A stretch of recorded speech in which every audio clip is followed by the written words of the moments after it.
is clear that the world is purely parodic. In other words, that each thing seen is the parody of another, or is the same thing in a deceptive form, ever since sentences started to circulate in brains devoted to reflection. An effort at total identification has been made, because with the aid of a copula, each sentence ties one thing to another. All things would be visibly connected if one could discover at a single glance and in its totality the tracings of Ariadne's thread, leading thought into its own labyrinth. But the copula of terms is no less irritating than the copulation of bodies. And when I scream, I am the sun, an integral erection results, because the verb to be is the vehicle of amorous frenzy. Everyone is aware that life is parodic and that it lacks an interpretation. Thus lead is the parody of gold. Air is the parody of water. The brain is the parody of the equator. Coitus is the parody of crime. Gold, water, the equator, or crime can each be put forward as the principle of things. And if the origin of things is not like the ground of the planet that seems to be the base, but like the circular movement that the planet describes around a mobile center, then a car, a clock, or a sewing machine could equally be accepted as the generative principle. The two primary motions are rotation and sexual movement, whose combination is expressed by the locomotive's wheels and pistons. These two motions are reciprocally transformed, the one into the other. Thus one notes that the earth, by turning, makes animals and men have coitus, and because the result is as much the cause as that which provokes it, that animals and men make the earth turn by having coitus. It is the mechanical combination or transformation of these movements that the alchemists sought as the philosopher's stone. It is through the use of this magically valued combination that one can determine the present position of men in the midst of the elements. An abandoned shoe, a rotten tooth, a snub nose, the cook spitting in the soup of his masters are to love what a battle flag is to nationality.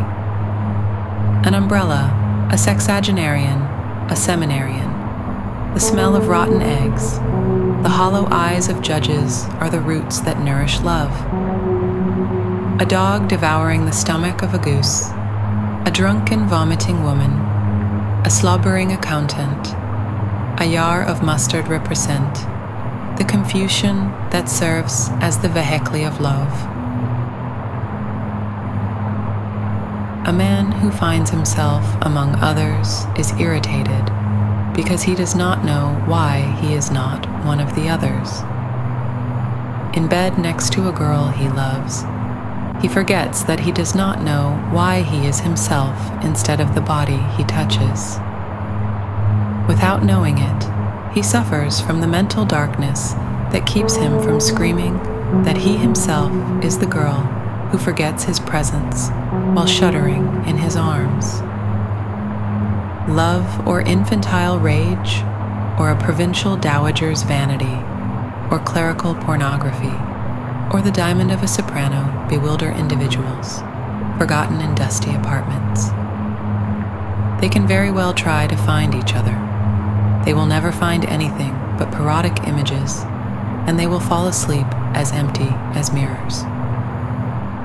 The absent and inert girl hanging dreamless from my arms is no more foreign to me than the door or window through which I can look or pass. I rediscover indifference, allowing her to leave me when I fall asleep through an inability to love what happens. It is impossible for her to know whom she will discover when I hold her, because she obstinately attains a complete forgetting. The planetary systems that turn in space like rapid disks and whose centers also move, describing an infinitely larger circle, only move away continuously from their own position in order to return it, completing their rotation. Movement is a figure of love, incapable of stopping at a particular being and rapidly passing from one to another. But the forgetting that determines it in this way is only a subterfuge of memory. A man gets up as brusquely as a specter in a coffin and falls in the same way. He gets up a few hours later, and then he falls again, and the same thing happens every day. This great coitus with the celestial atmosphere is regulated by the terrestrial rotation around the sun. Thus, even though terrestrial life moves to the rhythm of this rotation, the image of this movement is not turning Earth, but the male shaft penetrating the female and almost entirely emerging in order to re-enter. Love and life appear to be separate only because everything on Earth is broken apart by vibrations of various amplitudes and durations. However, there are no vibrations that are not conjugated with a continuous circular movement. In the same way, a locomotive rolling on the surface of the Earth is the image of continuous metamorphosis. Beings only die to be born in the manner of phalluses that leave bodies in order to enter them. Plants rise in the direction of the sun and then collapse in the direction of the ground. Trees bristle the ground with a vast quantity of flowered shafts raised up to the sun. The trees that forcefully soar end up burned by lightning, chopped down, or uprooted. Returned to the ground, they come back up in another form, but their polymorphous coitus is a function of uniform terrestrial rotation. The simplest image of organic life united with rotation is the tide. From the movement of the sea, uniform coitus of the Earth with the moon, comes the polymorphous and organic coitus of the Earth with the sun. But the first form of solar love is a cloud raised up over the liquid element. The erotic cloud sometimes becomes a storm and falls back to Earth in the form of rain, while lightning staves in the layers of the atmosphere. The rain is soon raised up again in the form of an immobile plant. Animal life comes entirely from the movement of the seas, and inside bodies, life continues to come from salt water.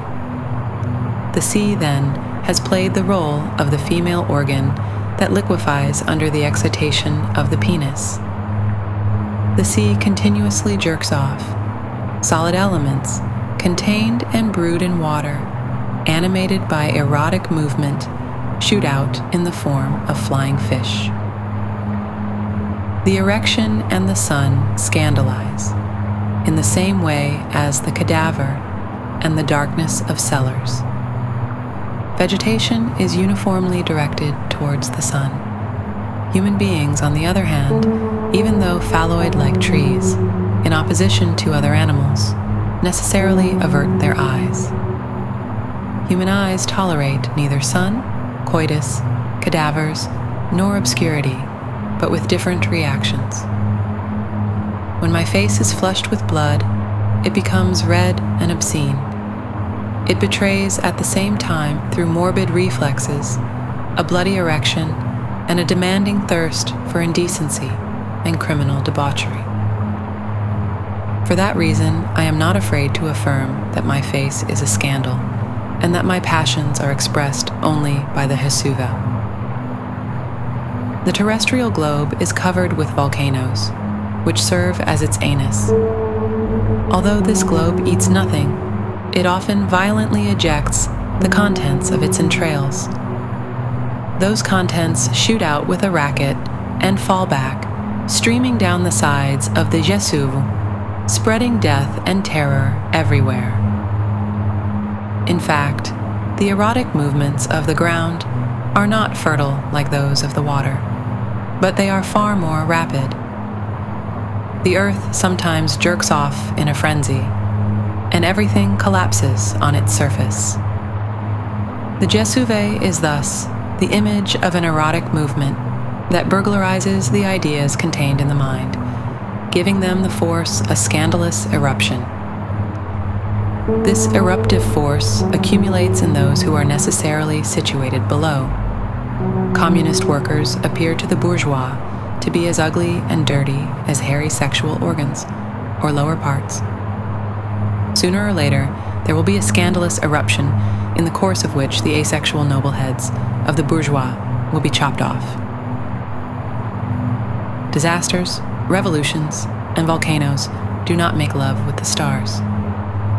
The erotic, revolutionary, and volcanic deflagrations antagonize the heavens. As in the case of violent love, they take place beyond the constraints of fecundity. In opposition to celestial fertility, there are terrestrial disasters. The image of terrestrial love without condition, erection without escape and without rule, scandal and terror. Love then screams in my own throat. I am the Jesuve, the filthy parody of the torrid and blinding sun. I want to have my throat slashed, while violating the girl to whom I will have been able to say, "You are the night." The sun exclusively loves the night and directs its luminous violence, its ignoble shaft toward the earth, but finds itself incapable of reaching the gaze or the night, even though the nocturnal terrestrial expanses head continuously toward the indecency of the solar ray. The solar annulus is the intact anus of her body at 18 years, to which nothing sufficiently blinding can be compared except the sun, even though the anus is night.